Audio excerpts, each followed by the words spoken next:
Hi, I'm Nina Sattely, and I'd like to share with you a story about Christmas when I was a kid.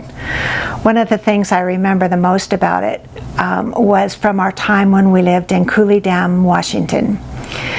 At the time, there were just 4 kids. There were more later on, but at that time there were 4, and I was probably in about first grade, very young grade school. My dad was the minister of the local Presbyterian church, and so church was a really big part of our lives. On Christmas Eve, we would all get into our pajamas, and then we would get to open one present on Christmas Eve. The rest had to wait until Christmas morning.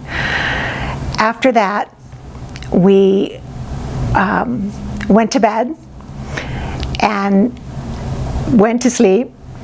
Obviously, it was much earlier than I stay up now, but there was always an 11 o'clock service on Christmas Eve.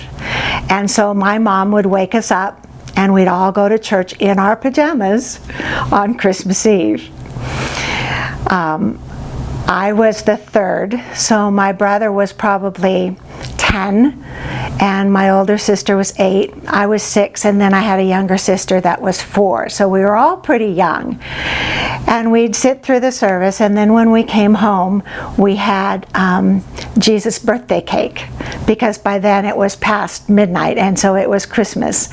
And we would sing Happy Birthday to Jesus, and then we'd all have a piece of cake. Then we'd sit in the living room, and my dad would read the Christmas story from the Gospel of John.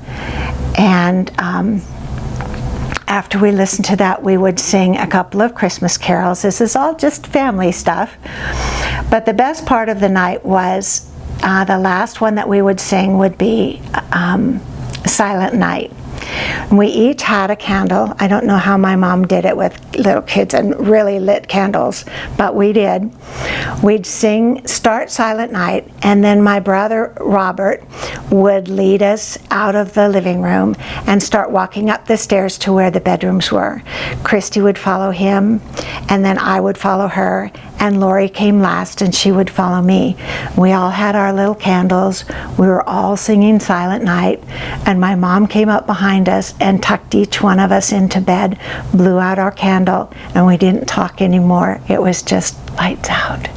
And that was how we spent our Christmas Eve. And then, of course, the craziness on Christmas morning. But Christmas Eve was so, so special.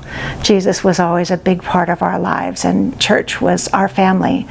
So that's just one of my very favorite memories of Christmas.